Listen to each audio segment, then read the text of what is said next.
السلام علیکم۔ آج بدھ ہے، اکتوبر کی 26 تاریخ۔ پاکستان میں اس شام کے 7، بھارت میں 7:30، اور یہاں ہمارے اسٹوڈیوز کی گھڑیوں میں صبح کے 10 بج رہے ہیں۔ وائس آف امریکہ واشنگٹن کی اردو سروس سے میں ہوں خالد حمید، خبروں کے ایک بلیٹن کے ساتھ۔ پاکستان کے وفاقی وزیر داخلہ رانا ثناء اللہ نے کہا ہے کہ ارشد شریف کی کینیا میں قتل سے متعلق حقائق جاننے کے لیے تفتیشی ٹیم جلد کینیا روانہ ہوگی۔ رانا ثناء اللہ نے ایک ٹویٹ میں بتایا کہ ایف آئی اے اور انٹیلیجنس ایجنسیوں کے اعلیٰ افسران پر مشتمل تحقیقاتی ٹیم ارشد شریف قتل کیس کی تحقیقات کرے گی اور حتمی رپورٹ وزارت داخلہ کو پیش کرے گی۔ منگل اور بدھ کی شب ارشد شریف کی میت قطر ایئر لائن کے ذریعے اسلام آباد پہنچائی گئی۔ بعد ازاں میت کو نجی ہسپتال کے سرد خانے میں منتقل کر دیا گیا۔ وفاقی پولیس اور انتظامیہ پمس ہسپتال کی موجودگی میں ارشد شریف کا پوسٹ مارٹم ہوا۔ ارشد شریف کی والدہ نے مطالبہ کیا تھا کہ پمس ہسپتال میں ان کے بیٹے کی لاش کے پوسٹ مارٹم کے دوران سینئر سرجن بھی موجود ہوں۔ ارشد شریف کی بیوہ جویریہ صدیق نے ایک ٹویٹ میں بتایا کہ ارشد کی تدفین جمعرات کو اسلام آباد کے H11 قبرستان میں کی جائے گی۔ پاکستان تحریک انصاف کے چیئرمین اور سابق وزیر اعظم عمران خان نے حکومت مخالف لانگ مارچ کا اعلان کرنے کے بعد مارچ تک لاہور میں ہی قیام کرنے کا فیصلہ کیا ہے، جہاں وہ حکومت مخالف تحریک کے حوالے سے مختلف اجلاسوں کی صدارت کریں گے اور انتظامات کا جائزہ لیں گے۔ اس دوران وہ لانگ مارچ میں زیادہ سے زیادہ افراد کی شرکت کو یقینی بنانے کے لیے متحرک رہیں گے۔ پی ٹی آئی ذرائع کے مطابق عمران خان صوبہ پنجاب میں لانگ مارچ کے حوالے سے حکمت عملی ترتیب دیں گے۔ سپریم کورٹ آف پاکستان نے پاکستان تحریک انصاف کے چیئرمین عمران خان کی طرف سے لانگ مارچ کا اعلان کرنے پر حکم امتناعی جاری کرنے کی حکومتی درخواست مسترد کر دی، جبکہ 25 مئی کو مبینہ طور پر عدالتی حکم کے برخلاف مختص جگہ کے بجائے بلو ایریا تک آنے پر توہین عدالت کی درخواست پر عمران خان کو نوٹس جاری کر دیا گیا۔ عدالت کا کہنا تھا کہ فی الحال توہین عدالت کا نوٹس یا شو کاز نوٹس جاری نہیں کر رہے۔ عمران خان کا جواب آ جائے پھر جائزہ لیں گے کہ توہین عدالت ہوئی ہے یا نہیں۔ چیف جسٹس نے کہا کہ عدالت ایگزیکٹو نہیں ہے اور نہ بننا چاہتی ہے۔ کسی سے احتجاج کا حق چھیننا نہیں چاہتے۔ احتجاج قانون کے دائرے کے اندر ہونا چاہیے۔ حقائق کے تناظر میں بیان حلفی کی خلاف ورزی کو بادی النظر میں دیکھنے کی ضرورت ہے۔ 26 مئی کو جو واقعات ہوئے وہ واضح نہیں ہیں۔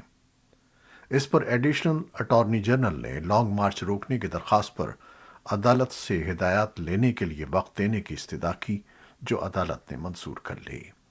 چیف جسٹس نے کہا کہ 31 اکتوبر سے قبل اگر کوئی مسئلہ ہو تو عدالت یہاں موجود ہے۔ دوسری جانب پاکستان تحریک انصاف کی طرف سے اسلام آباد کی ضلعی انتظامیہ کو 4 نومبر کو اسلام آباد میں جلسے اور دھرنے کے لیے NOC کے لیے درخواست جمع کروا دی گئی ہے۔ کراچی کے پوش علاقے کلفٹن میں کمسن بچی جو سیلاب کی وجہ سے اپنے گھر بار چھوڑ کر کراچی میں اپنے خاندان کے ساتھ پناہ لیے ہوئے تھی، اس کے ساتھ اجتماعی زیادتی کے دلدوز واقعے نے شہریوں کو ہلا کر رکھ دیا ہے۔ واقعے پر سوشل میڈیا پر بھی بڑے پیمانے پر افسوس اور دکھ کا اظہار کیا جا رہا ہے اور واقعے میں ملوث ملزمان کو کیفر کردار تک پہنچانے کے مطالبات کیے جا رہے ہیں۔ اگرچہ ایڈیشنل آئی جی کراچی جاوید عالم اوٹھو نے دعویٰ کیا ہے کہ پولیس نے CCTV فوٹیجز اور دیگر معلومات کی مدد سے 2 ملزمان کو گرفتار کر لیا ہے، لیکن اس واقعے نے ان لاکھوں نابالغوں کے ساتھ زیادتیوں کو ظاہر کر دیا ہے جو اگست میں طوفانی بارشوں سے آنے والے سیلاب کی تباہ کاریوں کی وجہ سے اپنا گھر بار چھوڑنے پر مجبور ہو گئے تھے، اور ان میں سے بیشتر 2 ماہ سے زائد عرصہ گزرنے کے بعد بھی کھلے آسمان تلے زندگی گزارنے پر مجبور ہیں۔ بچوں کے لیے سرگرم کارکن رانا آصف کا کہنا ہے کہ پاکستان میں سیلاب کی وجہ سے تقریباً 140 ملین بچے متاثر ہوئے ہیں اور ان میں سے زیادہ تر پناہ گاہوں کے بغیر زندگی گزارنے پر مجبور ہیں۔ نیز ان کے پاس اتنا شعور یا کوئی ایسی تربیت نہیں ہے کہ وہ ایسی منفی صورتحال سے بچ سکیں۔ انہوں نے یہ بھی نشاندہی کی ہے کہ اس سلسلے میں ریاستی مشینری بھی دعووں کے علاوہ خاموش نظر آتی ہے۔ افغانستان کے لیے یورپی یونین کے خصوصی نمائندے تھامس نکلسن نے منگل کو کہا کہ خطے سمیت متعدد ممالک کا خیال ہے کہ افغانستان میں ابھی تک ایک جامع حکومت قائم نہیں ہوئی ہے۔ نکولس نے کہا کہ خطہ اور دنیا افغانستان میں مخلوط حکومت چاہتی ہے۔ یورپی یونین کے خصوصی ایلچی نے خارجہ امور کی کمیٹی کو بتایا کہ افغانستان کو سخت سردی کا سامنا ہے اور انسانی امداد کی فراہمی کا وعدہ ہدف سے 50% کم ہے۔ انہوں نے کہا کہ وہ جانتے ہیں کہ یورپی یونین کے کچھ رکن ممالک جائزہ لے رہے ہیں کہ آیا وہ کابل میں مشن کے حوالے سے واپس آ سکتے ہیں یا حقیقتاً وہاں اپنی موجودگی قائم کر سکتے ہیں۔ ترکی میں طالبان کا حماس کے رہنماؤں سے پہلا براہ راست رابطہ ہوا ہے۔ طالبان سے وابستہ باختر نیوز ایجنسی نے اطلاع دی ہے کہ طالبان حکومت کے ترجمان ذبیح اللہ مجاہد نے حماس کے سیاسی رہنما اسماعیل ہانیہ اور ان کے ہمراہ وفد سے ملاقات کی۔ باختر خبر رساں ایجنسی کے مطابق فریقین نے فلسطین اور افغانستان کی موجودہ صورتحال پر بات چیت کی۔ ترجمان طالبان نے مسئلہ فلسطین کو پوری ملت اسلامیہ کا مسئلہ سمجھا اور فلسطینیوں کے دعوے کی تائید کی۔ برطانیہ کے نو منتخب وزیر اعظم رشی سوناک نے منصب سنبھالنے کے بعد کابینہ کی تشکیل شروع کر دی ہے۔ وہ رواں برس وزارت عظمیٰ کا منصب سنبھالنے والے تیسرے برطانوی وزیر اعظم ہیں۔ کنزرویٹو پارٹی کو امید ہے کہ وہ کساد بازاری کی طرف بڑھنے والی معیشت کو مستحکم کریں گے۔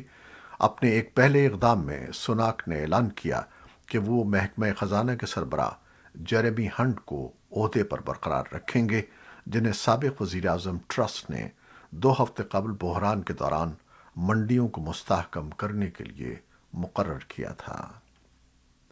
ایشیائی نژاد، غیر سفید فام اور ایک ہندو سیاستداں رشی سوناک کے برطانیہ کے وزیر اعظم کے منصب پر فائز ہونے کے بعد بھارت میں جہاں خوشی کا ماحول ہے، وہیں ایک نئی بحث بھی چھڑ گئی ہے۔ حزب اختلاف کے بعض سیاستدانوں نے سوال کیا ہے کہ کیا بھارت میں کوئی مسلمان یا عیسائی وزیر اعظم کے منصب پر فائز ہو سکتا ہے؟ وہ حکمراں جماعت بی جے پی کی مبینہ اکثریت پسندانہ سیاست کی وجہ سے اس پر تنقید کر رہے ہیں۔ سابق مرکزی وزیر اور سینئر کانگریس رہنما پی چدمبرم نے رشی سوناک اور کملا ہیرس کی مثال پیش کرتے ہوئے کہا کہ بھارت کو اور یہاں کی ان پارٹیوں کو جو اکثریت پسندی کی سیاست کر رہی ہیں، سبق سیکھنے کی ضرورت ہے۔ سینئر کانگریس رہنما ششی تھرور نے ایک سوال کیا کہ کیا بھارت میں کوئی صریح اور کھلا اقلیتی فرد وزیر اعظم بن سکتا ہے؟ بقول ان کے، کیا آپ تصور کر سکتے ہیں کہ بی جے پی کسی عیسائی یا مسلمان کو وزیر اعظم کے منصب کے لیے قبول کر سکتی ہے؟ محبوبہ مفتی، اسد الدین اویسی اور بعض دیگر سیاستدانوں نے بھی بی جے پی کی مبینہ اکثریت پسندی کی سیاست پر تنقید کی، جبکہ بی جے پی نے اپنے سخت رد عمل میں ڈاکٹر منموہن سنگھ کے وزیر اعظم بننے اور 3 مسلم اور ایک سکھ صدر کی مثال پیش کرتے ہوئے اپوزیشن رہنماؤں پر نکتہ چینی کی ہے۔ امریکہ، جنوبی کوریا اور جاپان نے شمالی کوریا کے متوقع جوہری تجربے سے قبل تعاون کو مضبوط بنانے اور ڈیٹرنس اقدامات میں اضافے کا عزم ظاہر کیا۔ ٹوکیو میں امریکہ، جنوبی کوریا اور جاپان کے سینئر رہنماؤں کے درمیان بدھ کے روز ہونے والی ملاقات کے دوران یہ عزم کیا گیا۔ شمالی کوریا نے اس سال ریکارڈ تعداد میں میزائلوں کا تجربہ کیا ہے، جس میں ایک بیلسٹک میزائل بھی شامل ہے جو اس ماہ کے شروع میں جاپان کے اوپر سے گزرا تھا۔ شمالی کوریا کے جوہری تجربے کی توقع کرنے والے ماہرین کا کہنا ہے کہ اس میں ممکنہ طور پر چھوٹے نیوکلیئر وار ہیڈز شامل ہوں گے جو کروز میزائلوں میں فٹ کرنے کے لیے بنائے گئے ہیں اور جو جنوبی کوریا کو نشانہ بنا سکتے ہیں۔ ماہرین کا کہنا ہے کہ ان دھماکہ خیز ہتھیاروں کی طاقت ان ایٹمی بموں کی طرح ہوگی جو اگست 1945 میں جاپانی شہروں ہیروشیما اور ناگاساکی پر دوسری عالمی جنگ کے خاتمے کی غرض سے گرائے گئے تھے۔ جنوبی کوریا کے صدر یون سوک یول نے قومی اسمبلی سے خطاب کرتے ہوئے منگل کو کہا کہ شمالی کوریا نے 7ویں جوہری تجربے کی تیاریاں مکمل کر لی ہیں۔ امریکی محکمہ خارجہ کے ترجمان نیٹ پرائس نے پیر کو کہا تھا کہ امریکہ شمالی کوریا کے ایک اور جوہری تجربے کے امکان کے تحت تمام ہنگامی حالات کے لیے تیاری کر رہا ہے۔ وائس آف امریکہ کی کورین سروس نے نیو یارک سٹی میں شمالی کوریا کے اقوام متحدہ کے مشن سے رابطہ کیا اور واشنگٹن اور سول کے ممکنہ جوہری تجربے کے اندازے پر تبصرے کے لیے کہا، لیکن کوئی جواب نہیں ملا۔ فرانسیسی صدر ایمانوئل میکران بدھ کے روز جرمن چانسلر اولاف شولز کے ساتھ پیرس میں ملاقات کر رہے ہیں، جبکہ یورپی یونین کی اسٹریٹجی، دفاع اور اقتصادی پالیسیوں پر دونوں پڑوسی ملکوں اور یورپی یونین کے اتحادیوں کے درمیان اختلافات جاری ہیں۔ میکران اور شولز بدھ کے روز ایلیسی پیلس میں ایک ورکنگ لنچ کریں گے۔ ابتدا میں اس دن فرانس اور جرمنی کی ایک مشترکہ کابینہ میٹنگ ہونا تھی، لیکن اسے جنوری تک ملتوی کر دیا گیا ہے۔ پیرس اور برلن دونوں یہ دلیل دے رہے ہیں کہ انہیں بھی کچھ دو طرفہ مسائل پر اتفاقی رائے پیدا کرنے کے لیے کام کرنا ہے۔ فرانس اور جرمنی کے درمیان اختلافات غیر معمولی بات نہیں ہیں، جو دونوں ہی یورو زون کی سب سے بڑی معیشتیں ہیں اور دفاع اور توانائی سمیت متعدد موضوعات پر مختلف موقف رکھتی ہیں۔